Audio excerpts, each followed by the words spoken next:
What's up, board game people? This has been an interesting week in the news with lots of campaigns just on the edge of launching, starting production, or delivering.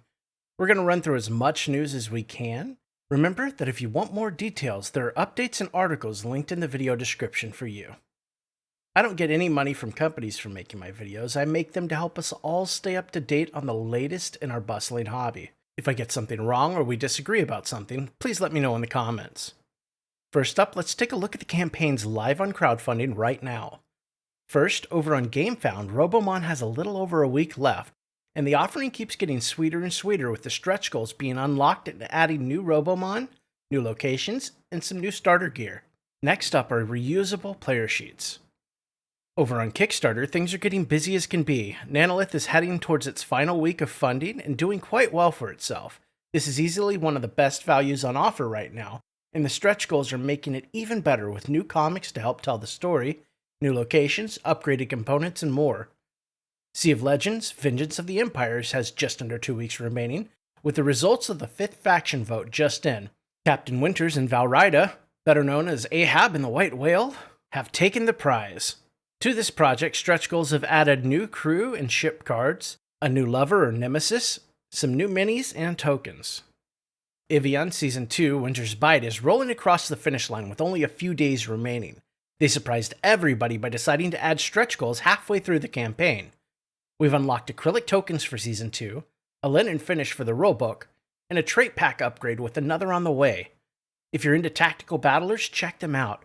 They have a great game with a very low entry price. Newest on Kickstarter, we have Kinfire Chronicles getting ready to enter its second week. They're starting to roll through their stretch goals with new side quests and some plastic tokens having been added to the base pledge. Sadly, I'm still not seeing anything here that justifies the price to me. I'm keeping an eye on the project and hoping. You can see the campaign guides for all these games linked in the video description. Coming up this month, we have a ton of new campaigns hitting both Gamefound and Kickstarter. I just released a video detailing all the new ones that caught my eye, and you can check it out at the link below. This week, we'll see Atlas Lost, Rise of the New Sovereigns, Forsaken, Legacy of You, and Rivet Wars Reloaded launching. I'll be covering as much as I can, but this is a busy month and I may not get to everything. Now, on with the rest of the news. Castle Burgundy's has posted their first production update detailing and showing off the new version of the player boards. These are still a work in progress, but they're shaping up to look fantastic and they seem super functional. Aeons End had a small update announcing that the Backerkit is soft closed. I assume that means no one else will be added, but you can still adjust your pledges and addresses. If you haven't filled out the survey, you probably should. That reminds me to check mine. A long silence has been broken by the Uprising Titans of the First Age team by an update on Gamefound. Honestly, the silence is my fault. For some reason, Gamefound emails have not been reaching me for their updates. With this update, they're alerting all rebels to get ready to lock in that pledge. Pre-production is already well underway with the components looking very nice and oozing with quality that we've come to expect from Nemesis games. The pledge manager will open September 6th. They have some bad news mixed with a ton of good news. Shipping has gone up due to last mile delivery, but it's only risen a few dollars. They feel bad about the increases though, and to help ease the pain, they're including a new mini expansion in the Titans of the First Age box for all backers at the Veteran, Hero, Ultimate, and Titan pledge. The expansion adds 2 new modes of play to the game. Full details can be found at the link in the video description. In short, the project is running on schedule. Kingdom Come Deliverance inches towards its launch date on Gamefound, and the latest update is all about the decisions and consequences you can make in the game. The update details how the game makes decisions based off your actions, how suspicion of players works, and how consequence is determined. They also reveal the box art. If you want a closer look inside the box, check out King of Average's unboxing linked below. Tamashii Chronicles of Ascend has dropped development update number 4 on us. The first mini samples are in and they are looking pretty good in resin. Hopefully the details all make the transition to plastic well. They also show off some of the updated game components that they've been working on. They're looking for gaming groups to test the game as well. If you're interested, check out the update for more details. The ships carrying our ship, specifically the ISS Vanguard, have left port.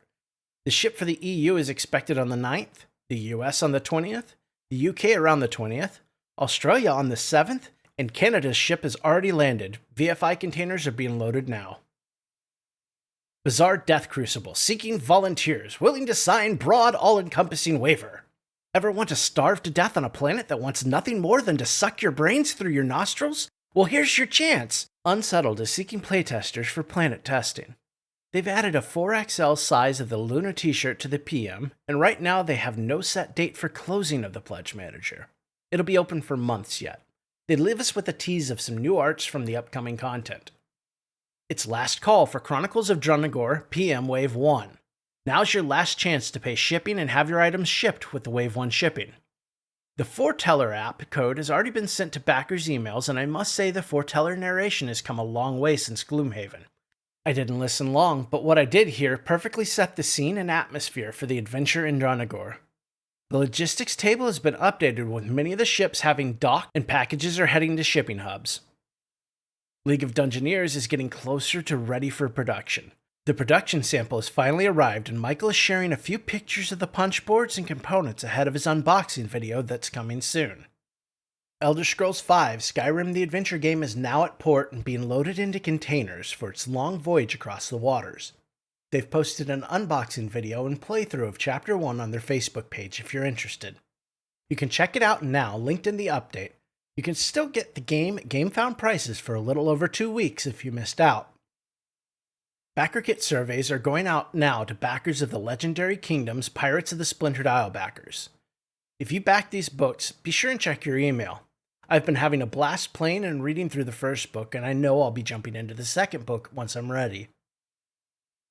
So we finally find out that Poots has eaten the gambler's chest. Wait, that's not right. Fire the writers. Well, the update says that the Kingdom Death Monster Gambler's Chest is almost certainly going to nearly be done soon. The hopes are that they'll be sending smoke signals to start production this month. The Dark Herald goes on to detail the Screaming God expansion in all of its gory glory. Check out the update for all the juicy details.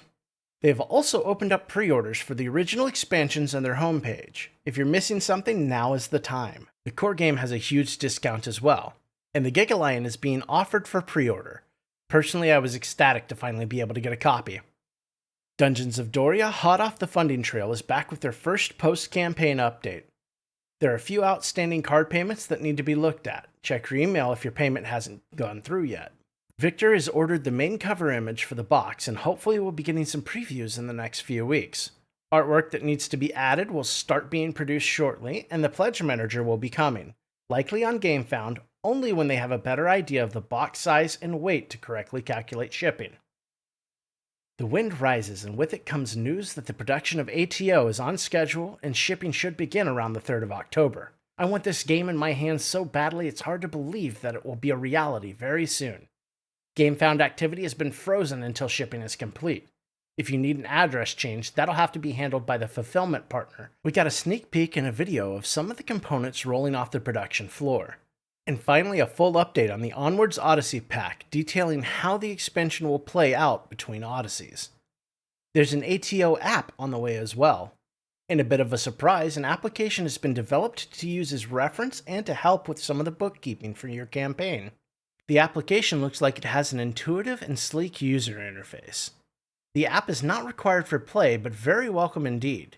They will be attending Spiel Essen 2022 with ATO in tow. The last nugget they left us with is the Godform Miniatures pack. We're getting our first peek at exactly how big these minis are and how they'll fit into the box. These beauties are amazing, and I'm so glad I grabbed them. Shipping of the language wave of Nemesis Lockdown is now underway. One ship for the EU has landed in port, and shipping has started. Another EU ship is due any day now, with the last arriving on September 13th after a short delay. For the Canadian hub, the containers have landed and are being transported to the shipping hub for delivery. A new Nemesis Lockdown soundtrack has been produced and is available from their Dropbox, on Spotify, or Bandcamp. Burncycle is preparing to launch their Pledge Manager on September 7th. This Pledge Manager will include everything CTG, as they have a habit of doing. So if you're tempted by their other games, get that wallet ready. You see, they didn't even have to bribe me with a sword to cover their games. I really like the update from Primal the Awakening. This update, they're pouring through the lore and examining what makes it important. What kind of story do they want to tell? and most importantly, why. They're even hinting at some crossovers from their previous game, ELO Darkness. Mold production has started for most of the models. Proofreading and polish are happening on all the written materials. Scenario writing is progressing and hopefully 4 to 6 weeks from being completed and translated. In short, everything is buzzing along. Shipping costs are going to be calculated at the last possible moment to give the best prices possible. Realistically, they're targeting Q1 of 2023 for delivery. Battle Systems, makers of Core Space and the upcoming Maladum, is beginning their price review for 2022. This means that in some regions, prices will be increasing on some of their products. Thankfully, they've given us a little warning. Until October 3rd, you can take advantage of the lower prices and get an additional £5 off any order of £50 or more using the code FREEFIVER. The rest of the newsletter goes on to show off some of the more than 50 playable characters in Maladum. They're planning for Maladum to receive support for years and years to come, much like Core Spaces already does. They have huge plans for the game, and the characters look to be extremely diverse. It's going to be interesting to see how they're all worked into the story of the game. Marvel Zombies is showing off the early production sample of Galactus the Devourer. If you were able to swing the shipping for this monster, you'll be getting it in a giant carton full of air cushions and plastic. Galactus, sadly, is still firmly attached to the base, so painting behind the model is going to be difficult without cutting him from the base. You would think they'd listen to feedback on things like this. Tainted Grail, Kings of Ruin posted a massive pre-campaign update on Gamefound this week. They are showing off even more art, but most importantly, they're outlining the pledge levels and some of the content that'll be available during the campaign. Most everything Tainted Grail will be available, and the new standalone Kings of Ruin adventure will be coming to us with a $99 price tag. You can grab the Tainted Grail core and stretch goals for $119, and an update pack for returning backers will only cost $8. There's also a free companion pack to everyone who follows the campaign before launch. Go get your free stuff now. The pledge manager for Black Rose Wars Rebirth is finally and officially closed. You still have time if you haven't completed your survey, but no one new will be joining in from this point. They're locking in final numbers for production and moving forward. Anastyr has released a rare update in the form of a designer diary. They've added some region reference cards that should be handy to have. They're also showing off some of the different tokens used for play. They end with a deep dive into the hero Einar, the Wild Bear. While we're on the subject of Mythic, Darkest Dungeon has finally shipped. If you paid your ransom, your Wave 1 content will be loaded onto ships, and the names of those ships are available in the update for tracking. The Touch of Darkness will be included in the shipment. Rivet Wars Reloaded ahead of their upcoming launch is giving us a preview of some of the changes coming to the game and miniatures, and a look at the pledge levels and prices. This looks to be getting a bit expensive, but I'll withhold final judgment until the campaign releases and we can see the all-in price and individual prices. An update from the Arydia camp shows everything to be running on schedule. The latest estimate and delivery is June 2023, with the pledge manager closing in November of this year. This update is detailing the design process used in developing the Bard. Their charity auction was a huge hit, raising somewhere around $5,800 for cancer treatment and research charities. It's shipping time for Frostpunk. This is a day many thought would never come, but I'm pretty sure it'll be worth the wait. The update goes into great detail on the packaging decisions and the shipping process. If you want a mini education on shipping, this is a good read. Packages should start arriving at backers in October, but I'm thinking the US is more likely to hit around November. The big news is that they'll not be asking for any more shipping contributions. Vampire Masquerade's chapter is new to the channel, so we'll be picking up coverage only for the tail end of the project. This month, they received and approved the final production samples for the game. Translations are nearly done as well. This update shows off the production samples, which look beautiful, and the update is complete with an unboxing and monthly update video. A new Ark Nova expansion is in the works for 2023. Ark Nova Aquarius will be focusing on the wetter inhabitants of your zoo, offering new enclosures, the Reef Dweller tag, some quality of life improvements with the addition of new variations on the action card, and much more. So that's a lot of news. Things are just starting to get crazy this month. With so many campaigns launching and so many projects on the sea on the way to backers, I expect it won't slow down until December. Make sure you're subscribed so you don't miss anything. We'll be back very soon with projects launching this week and our month in review video. Thank you to everyone watching and commenting. You're truly appreciated. Have a great day and play something interesting tonight.